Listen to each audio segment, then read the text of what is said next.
है, करबल का मैदान है, खंदक है। ये नक्शे देखे हमने, देखा अब्बास के बाजू कट गए, हमने देखा ओनो मोहम्मद की लाशें पड़ी हुई हैं, हमने देखा कासिम की जवानी पे घोड़े दौड़ रहे हैं, हमने देखा हुसैन के बच्चों की लाशें करबला की रेतों पर पड़ी हैं, हमने देखा हुसैन चकनाचूर होकर, जख्मों से छलनी होकर जमीन पर गिर गए, सर तन से जुदा कर दिया गया। अब यजीदी कहते हैं हाथ कट गए ये मर गए, यजीदी कहते हैं जबानें काट दी ये मर गए, यजीदी कहते हैं जिगर निकाल लिए ये मर गए, यजीदी कहते हैं सर तन से जुदा कर दिया मर गए, यजीदी कहते हैं इन्हें मौत आ गई, दिल की धड़कनें थम गई ये मर गए, सांसें रुक गई ये मर गए। दुनिया जिन्हें मुर्दा कह रही है, कुरान फरमाता है कि वो मुर्दा नहीं है बल्कि वो जिंदा है, और ऐसे जिंदा है कि उनकी जिंदगी का तुम्हें शुरा इस्लाम सामईन किराम, अस्सलामु अलैकुम व रहमतुल्लाहि तआला व बरकातुहू।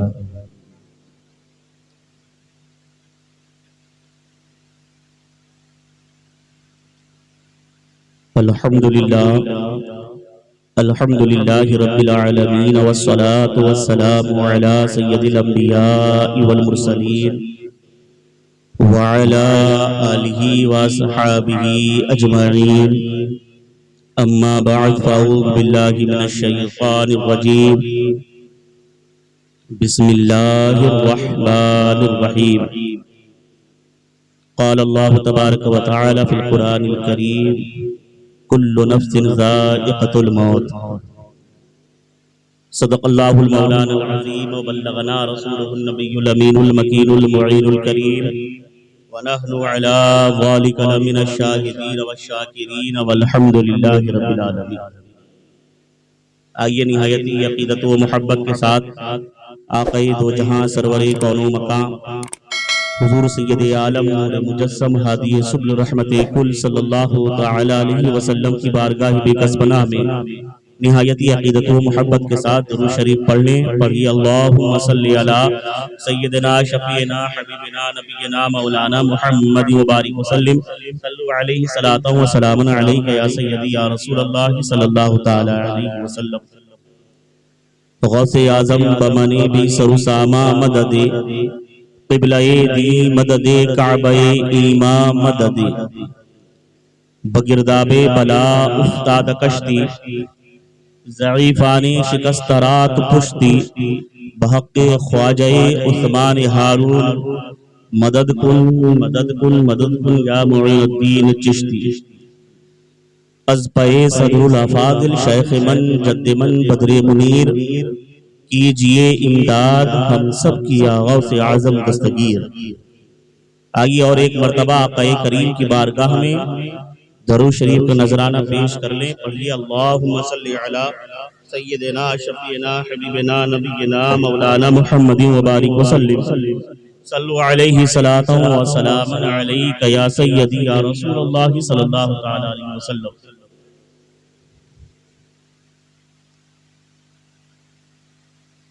अज़ीज़ान मिल्लत इस्लामिया,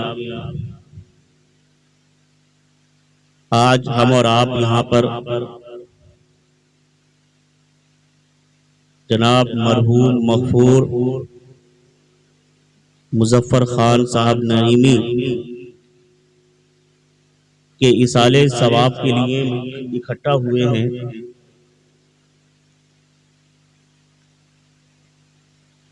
अल्लाह करीम खान साहब क़िबला को करवट करवट जन्नत अता फरमाए, रहमत व अनवार की बारिशों का नुज़ूल फरमाए उनकी तुरबत पर। हुज़ूर फ़िदाए मिल्लत के और जुमला शहज़ादगान हुज़ूर फ़िदाए मिल्लत के सच्चे आशिक़ और एक फरमा बरदार गुलाम की हैसियत से उन्होंने तमाम जिंदगी अपनी गुजारी। इंतकाल के वक्त मैं नहीं था, मुरादाबाद में था, मेरे पास फोन पहुंचा, खबर मिली, बड़ा अफसोस हुआ, सदमा हुआ सुनकर। माशाअल्लाह जब भी वो आते थे नमाज के लिए खानका, जब भी जाते हम होते बैठे हो या कोई भी हमारे भाइयों में से कोई भी बैठा होता, बाहर मिजाज उनका कैसा भी हो, कितने भी गुस्से में हो, मगर जैसे ही हमारे चेहरों पर या शहजाद गाने हुजूर फिदाए मिल्लत के चेहरों पर नजर पड़ती तो मुस्कुराने लगते। हमेशा जब भी खानका में या कभी भी हमसे मिले, बाहर भी कहीं भी चेहरे पे नजर पड़ती हमारे, फौरन मुस्कुराने लगते। मोहब्बत बहुत करते थे। अल्लाह दोनों जहान में उनको इस मोहब्बत का सिला अल्लाह अता फरमाए, बहारे दिखाए, कब्र की मौला ताला मंजिलों को आसान फरमाए। मौत एक ऐसी चीज है कि सभी को एक ना एक दिन मरना है। कोई उम्र नहीं, कोई मुकर्रर खास तरीका नहीं इसका, कब आएगी, कैसे आएगी, किन हालात में आएगी, किन वजह से आएगी, कोई नहीं जानता। मौत आनी है ये सब जानते हैं। आज हम उनके साले सवाब के लिए इकट्ठा हुए हैं, कल को हमारे लिए भी साले सवाब होगा इंशाअल्लाह। हमें नहीं पता, आपको नहीं पता। कोई ये नहीं कह सकता कि भाई अभी मैं जवान हूं तो 80 साल या 60 साल 70 साल का होगा तभी मुझे मौत आएगी। 100 साल के बुढ़े रह जाते हैं, 20 साल का खड़ियल जवान निकल लेता है। मौत ऐसी चीज है कि वो किसी का ना बूढ़े का लिहाज करती है, ना बच्चे पे शफकत करती है, ना बादशाह से उसके दरबार में दाखिल होने की इजाजत लेती है, ना किसी हुक्मरान से डरती है।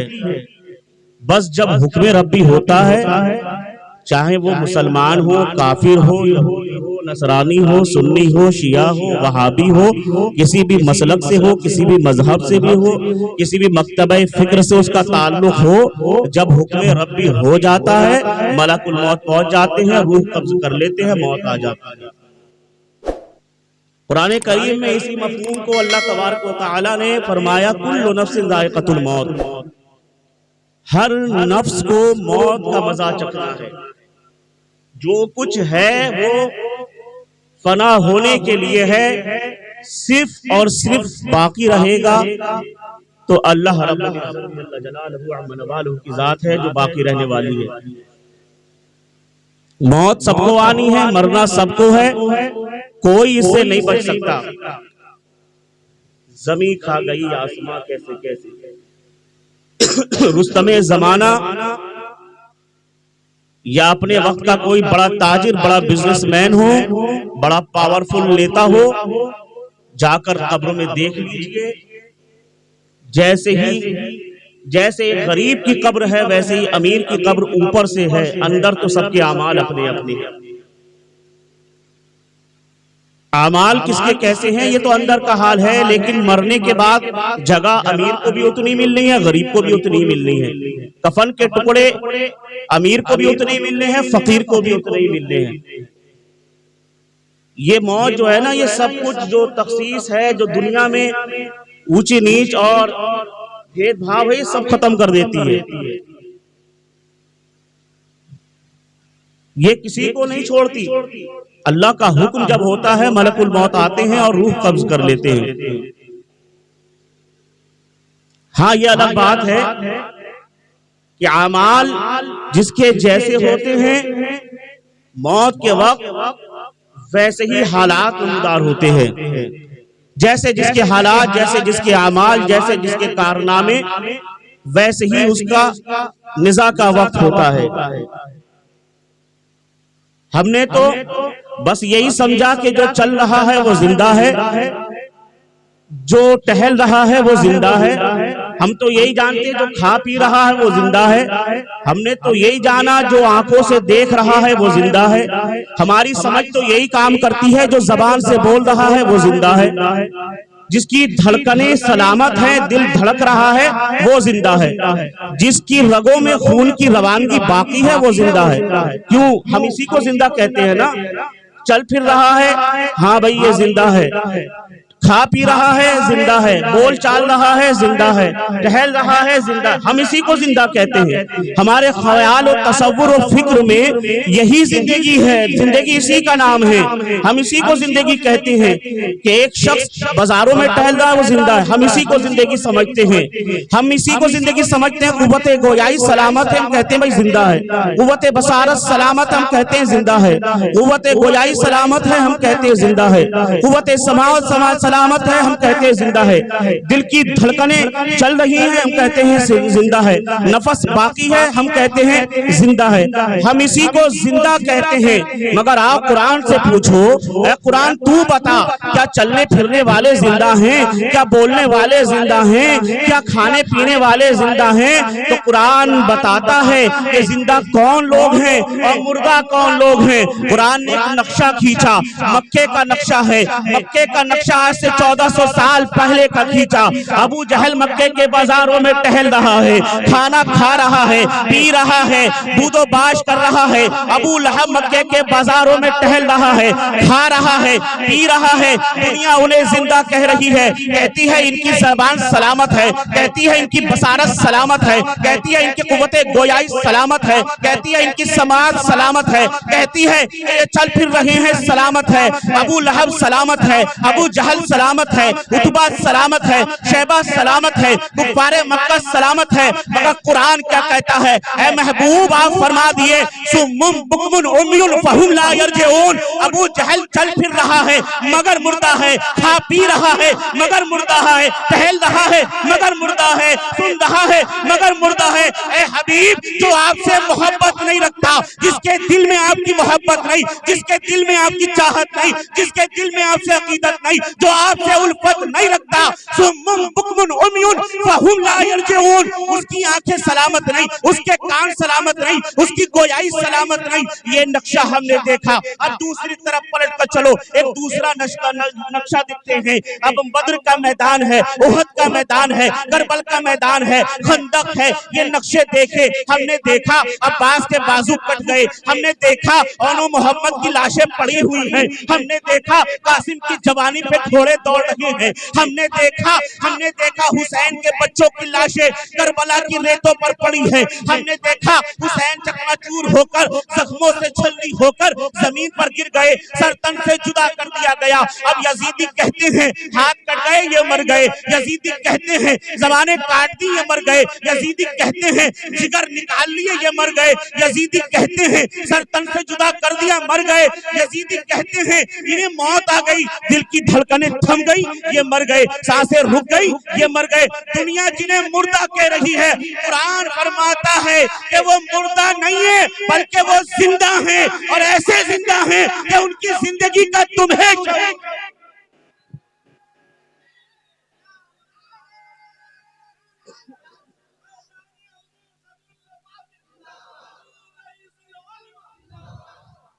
वला तक़ूलू लिमन युक़तलु फी सबीलिल्लाहि अमवात बल अहया, बल्कि वो जिंदा हैं, तुम्हें उनकी जिंदगी का शऊर नहीं। तो जिंदगी जीने का नाम नहीं, जिंदगी तो सरकार पे मरने का नाम, सांसों के चलने का नाम जिंदगी नहीं, दिल की धड़कनों का नाम जिंदगी नहीं, नफस नफस में चलना जिंदगी नहीं, सरकार पे मर मिट जाना जिंदगी, मिट जाना जिंदगी है, सरकार पर अपनी जान को फिदा कर देना जिंदगी है। असर जिंदगी तो वहीं से शुरू होती है, वहीं से जिंदगी का आगाज होता है।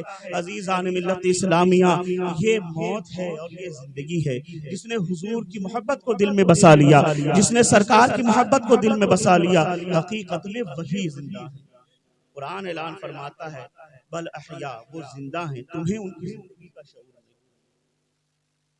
एक मोमिन की मौत कैसे होती है, एक मोमिन किस तरह मरता है, और जब मौत का आलम होता है तो क्या उस पर बीतती है। आपने सुना होगा, हुजूर नाज शरीफ पढ़ते हैं, हज़रत सैयद किफायत अली काफी मुरादाबादी रहमतुल्लाह अलैह की मंजिल हज़रत अक्सर नात पढ़ते हैं। हज़रत किफायत अली काफी जंगे आज़ादी के मुजाहिद। आज हम अपनी तारीखें भूल गए ना, हमें अपनी तारीखें याद नहीं। हमें बताया जाता है कि भाई मुसलमानों का आज़ादी में कोई रोल नहीं था, और हकीकत ये है कि आज़ादी की शुरुआत ही मुसलमानों ने की है। मुसलमानों ने ही आजादी की बुनियाद रखी है। हजरत अल्लामा फजल हक खैराबादी रहमतुल्लाह अलैह, हजरत किफायत अली काफी रहमतुल्लाह अलैह, हजरत इनायतुल्लाह काकोरी रहमतुल्लाह अलैह, ऐसे सैकड़ों हजारों उलमा इकराम की दास्तान भरी हुई जिन्होंने जंग आजादी में हिंदुस्तान को आजाद कराने में अपना हिस्सा, अहम हिस्सा दिया है, अहम योगदान दिया। और कैसा योगदान दिया? हजरत किफायत अली काफी रहमतुल्लाह अलैह अप्रैल 1858 ईस्वी में आपको अंग्रेजों ने कैद किया। और कैद किस बुनियाद पे किया? कि आपने अंग्रेजों के खिलाफ फतवा जारी किया था और ये कहा था कि इनसे जंग लड़ना, मुसलमानों को इनके खिलाफ उठना चाहिए और अपने मुल्क हिंदुस्तान की हिफाजत करनी चाहिए, अपने मुल्क को आजाद कराना चाहिए। हजरत किफायत अली काफी रहमतुल्लाह अलैह ने ये फतवा दिया और जुमे की नमाज के बाद हर जुमे को आप मुरादाबाद में खड़े होकर मस्जिद के मिंबर पर नमाज जुमा के बाद इसके मुताल्लिक से इस बारे में एक उम्दा बयान करते, तकरीरें करते, जिससे मुसलमानों के अंदर जोश और जज्बा पैदा हो जाता कि हमें उठना चाहिए, आजादी की जंग में, आजादी की लड़ाई में हिस्सा लेना चाहिए। अंग्रेजों को ये बात जब नागवार गुजरी तो नवाब मज्जू खां को उन्होंने कत्ल किया। उसके बाद किफायत अली काफी रहमतुल्लाह अलैह को वहां से उठाया और काला पानी की सजा दे दी। काला पानी में ले जाया गया। 4 मई 1858 ईस्वी को मुकदमा कोर्ट में पेश हुआ और सिर्फ 2 दिन के अंदर, जबकि महीनों लग जाते हैं मुकदमा समेटने में, लेकिन सिर्फ 2 दिन के अंदर, सालों का मुकदमा, महीनों का मुकदमा, 2 दिन, 6 मई 1858 ईस्वी को जज ने फैसला सुना दिया कि इनको फला दिन फांसी दे दो, सजाए मौत का हुक्म जारी कर दिया। हजरत किफायत अली काफी रहमतुल्लाह अलैह आपको जेल में लाया गया, जेल में बंद है। सुबह में आपको फांसी दी जाएगी। अंग्रेज गवर्नमेंट ने कहा, अंग्रेज गवर्नर ने कहा कि माफी मांग लो, शायद अब तुम्हारी बात बन जाए, हम सिफारिश कर दे, माफी मांग लो। आपने कहा मैं अपनी बात से फिरने वाला नहीं हूँ, मैं डॉलरों पर, दिनारों पर बिकने वाला मौलवी नहीं हूँ, मैं रसूल करीम से अपना सौदा कर चुका हूँ, मैं अपना दीन, ईमान, मजहब, मिल्लत बेच नहीं सकता चंद रुपयों के चक्कर में। हम मुसलमान हैं, सच्चे मुसलमान, हमने हुजूर से वादा कर लिया, अब उस वादे को निभाते चलेंगे, हम बिकने वालों में से नहीं है। ये बात सुनी तो उनका जुल्म, तशद्दुद जो था वो इंतहा पर पहुंचा। और स्त्री गरम प्रेस जिसे कहते हैं, स्त्री उस वक्त लोहे की स्त्री होती थी जिसके अंदर कोयले जला के जिसको गर्म किया जाता, बड़ी भारी स्त्री लेकर हजरत किफायत अली काफी रहमतुल्लाह अलैह के पूरे जिस्म पर स्त्री फेरी गई। गरम स्त्री खोलती हुई लोहे पर, वो पूरे जिस्म पर हजरत किफायत अली काफी रहमतुल्लाह अलैह के पूरे जिस्म पर वो स्त्री फेरी गई। देखा ये तो अब भी कुछ नहीं बोल रहा है, ये तो अब भी हमारे दामे फरेब में नहीं आ रहा है। उसके ऊपर नमक, मिर्च, मसाला पूरे जिस्म पे आपके मल दिया गया।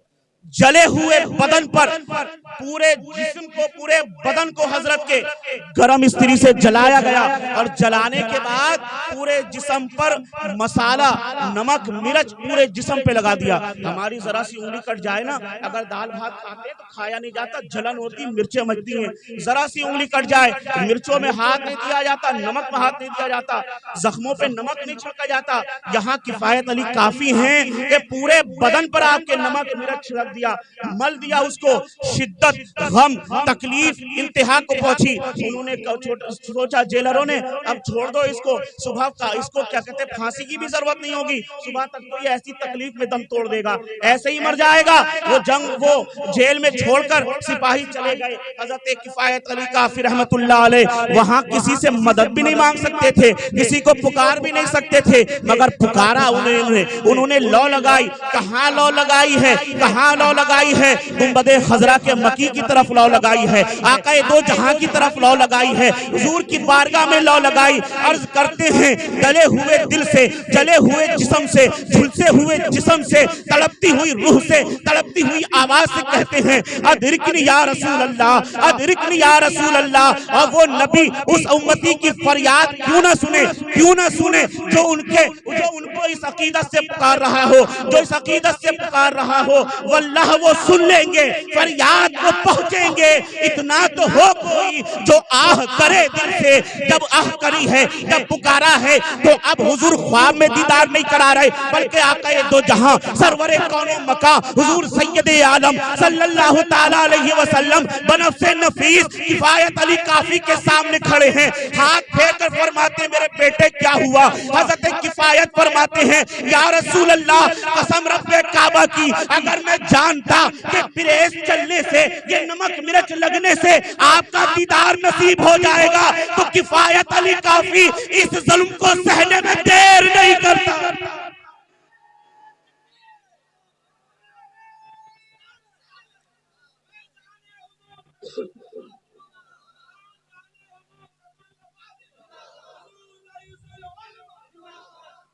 या रसूल अल्लाह, अगर मुझे पता होता आपका दीदार इतनी शफ़क़तों, इतनी मुशक्क़तों के बाद, अपने जिस्म पर प्रेस चलवाने के बाद, नमक मिर्चें लगवाने के बाद आपका दीदार नसीब हो जाएगा।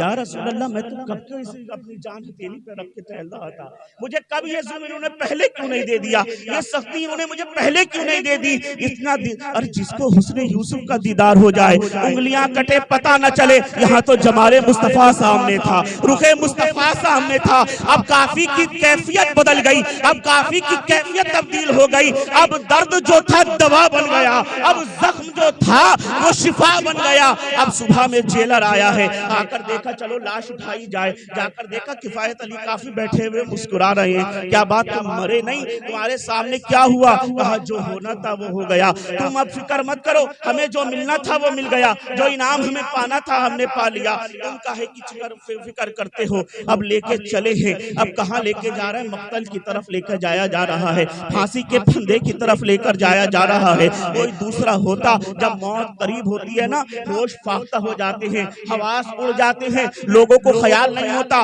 लोगों को फिक्र नहीं होती, सब कुछ भूल जाते हैं, किसी चीज की फिक्र नहीं होती, उठने बैठने का ख्याल नहीं होता। जब मौत का वक्त करीब होता है, मौत की सख्तियां हर अच्छों के पसीने छोड़ देती हैं। मगर किफायत अली काफी हैं, फांसी के फंदे की तरफ जा रहे हैं और एक तराना गुनगुना रहे हैं, हुजूर की बारगाह में नाते नबी पेश कर रहे हैं। अर्ज करते हैं कोई गुल बाकी रहेगा ना चमन रह जाएगा, पर रसूलुल्लाह का दीने हसन रह जाएगा। कोई गुल बाकी रहेगा ना चमन रह जाएगा, पर रसूलुल्लाह का दीने हसन रह जाएगा। और अतलसो कम ख्वाब के पोशाक पे नाजा न हो, इस तने बेजान पर खाकी कफन रह जाएगा। और जो पढ़ेगा साहिबे लौलाक के ऊपर दरूद, जो पढ़ेगा साहिबे लौलाक के ऊपर दरूद, आग से महफूज उसका तन बदन हो।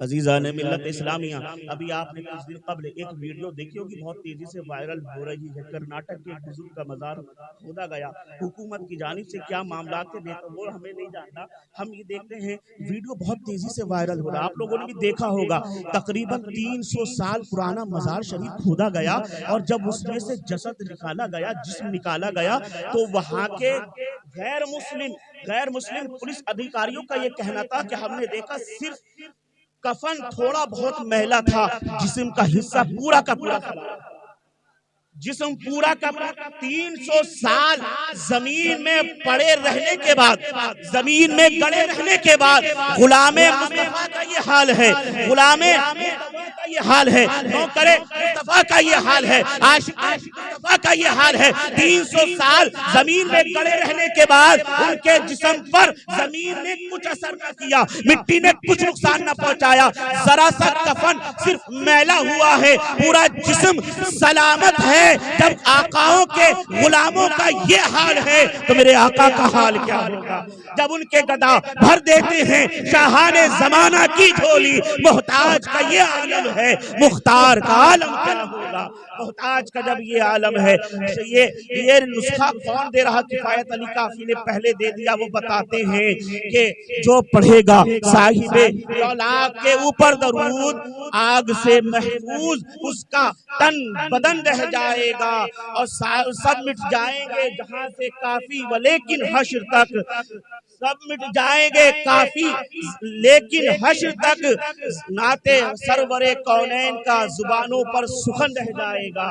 जुबानों पर हुजूर की नात हमेशा रहेगी और हमारी जबानें खत्म हो जाए, हमारा कलाम खत्म हो जाए, हमारा तकल्लुम खत्म हो जाए, दुनिया का हर इंसान खत्म हो जाए, हर चीज खत्म हो जाए, मगर कुरान पाक मिटने वाला नहीं, क्योंकि वो सिफातुल्लाह है, वो अल्लाह की सिफात है। और पूरा कुरान सरकार की नात है। हर चीज मिट जाएगी मगर सरकार की नात मिटने वाली है, सरकार की नात मिटने वाली नहीं है। इसीलिए अज़ीज़ान मिल्लत इस्लामिया, मौत सबको आनी है, मौत सबको आनी है, मगर अपने अंदर वो इश्क की शमा जलाएं, वो रोशन कर लें अपने सीनों में, दिल में वो इश्क की शमा, कि जब मौत आए तो हमें भी ये खुश नसीबी मुयस्सर आए कि जब हम कब्र में जाएंगे तो सरकार के जलवे नजर आएंगे। खाली इस बात से हमें खुश नहीं होना चाहिए, हमें ये भी देखना चाहिए कि हम सरकार को मुंह कैसे दिखाएंगे।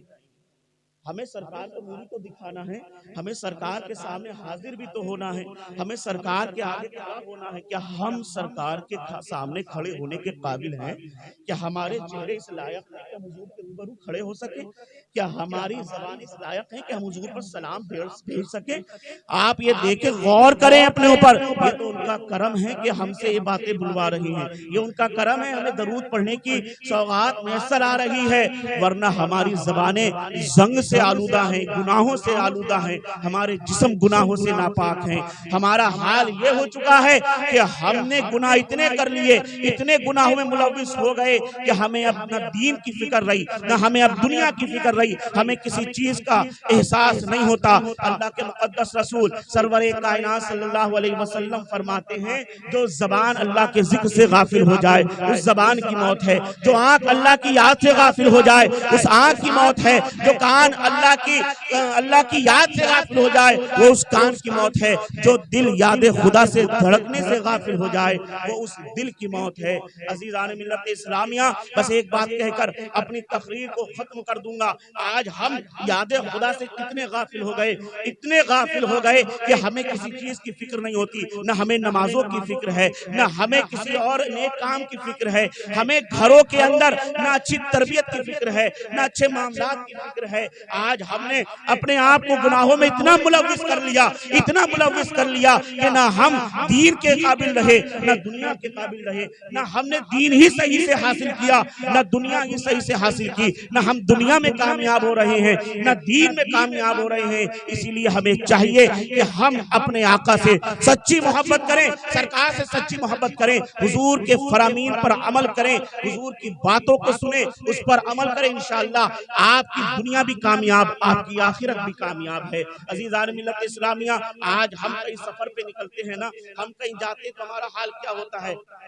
ट्रेन से जा रहे हैं, बसों में जा रहे हैं, बसों से जा रहे हैं, गाड़ियों से जा रहे हैं, हमारा हाल क्या होता है? हम क्या करते हैं? खास तौर से आजकल के नौजवान, और नौजवान क्या बुढ़े क्या, लोगों को देखा मोबाइल निकालते हैं, स्मार्टफोन हाथ में है, यूट्यूब चालू कर लिया, या फिर उन्होंने कोई और साइट चालू कर ली, उस पे कोई ड्रामा लगा लिया, कोई फिल्म लगा ली, कोई नौटंकी लगा ली, कुछ भी लगा लिया, गाने लगा लिए, हेडफोन लगाए और लगा के बैठ गए, और बैठे हुए कि चलो यार कलकत्ता जाने में अभी 3-4 घंटे लगेंगे, गाने सुनते सुनते वक्त पार हो जाएगा। हम ऐसे करते हैं, ज्यादातर लोगों का यही हाल होता है। लोग जा रहे हैं टीवी, वो मोबाइल पर स्क्रीन पर, वो टीवी में वो फिल्में देखते हुए जा रहे हैं, ड्रामे देखते हुए जा रहे हैं, गाने सुनते हुए जा रहे हैं। क्यों? बोले यार अभी 1-1.5 घंटे का सफर है, सुनते सुनते पार हो जाएगा, टाइम निकल जाएगा, वक्त का पता नहीं चलेगा, सफर आसानी से कट जाएगा। अज़ीज़ान मिल्लत इस्लामिया, आप जानते नहीं है आज सफर में कितनी मुश्किलात होती हैं। आज मुसलमानों को किस तरह से सताया जा रहा है। कभी मॉब लिंचिंग के नाम पे मुसलमानों की कूट हो रही है,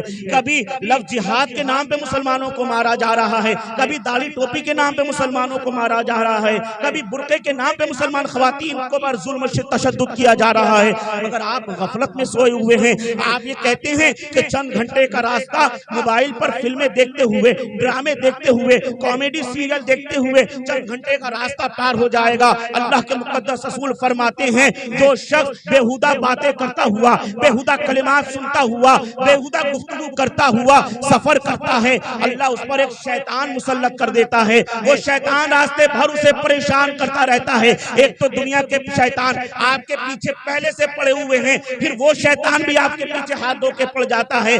दूसरी तरफ मेरे आका सरवरे कायनात सल्लल्लाहु ताला अलैहि वसल्लम इरशाद फरमाते हैं, जब कोई बंदा अल्लाह का जिक्र करते हुए सफर करता है, नाते नबी सुनते हुए सफर करता है, जिक्र अस्कार करते हुए सफर करता है, कुरान की तिलावत करते हुए सफर करता है, नेक अच्छे काम करते हुए सफर करता है, तो अल्लाह उस पर एक ऐसा फरिश्ता मुसल्लत कर देता है, एक ऐसा फरिश्ता उस बंदे के साथ लगा देता है जो तमाम रास्ते उस शख्स की हिफाजत करते हुए जाता है, उसका मुहाफिज बन के जाता है, परेशानियों से बचा रहा है, मुसीबतों से बचा रहा है, सफर की तकलीफों से बचा रहा है। अब वो फरिश्ता उस बंदे की पूरी हिफाजत कर रहा है। अजीज़ान मिल्लत इस्लामिया, हमें चाहिए कि हम अपने जीने का तरीका बदले, अपना तौर बदले, अपना तरीका बदले और हुजूर की सुन्नतों से मोहब्बत करें, हुजूर के अखलाक से मोहब्बत करें, हुजूर की सीरत से मोहब्बत करें, सीरत को सुने और सीरत पर अमल करें। इंशाअल्लाह आप दुनिया में भी कामयाब, आखिरत में भी कामयाब होंगे। अल्लाह करीम अपने हबीब के सदक़े में हमें सीरत नबी पर चलने की तौफीक अता फरमाए और मरहूम जनाब मुजफ्फर भाई साहब की मौला ताला करवट करवट मग़फ़िरत फरमाए, जन्नत अता फरमाए, कब्र को बुक़्क़ाए नूर बनाए, सरकार दो आलम सल्लल्लाहु अलैहि वसल्लम के जलवों से उनकी कब्र को रोशन मुनव्वर फरमाए, साहिब खाना उनके तमाम बच्चों को बिलखुसूस उनकी अहलिया को मौला ताला सब्र जमील अता फरमाए और सेहत और सलामती के साथ उनकी अहलिया को लंबी उम्र अता फरमाए, उनके बच्चों पे उनका साया दराज फरमाए। जो कुछ बयां हुआ वो आगाज़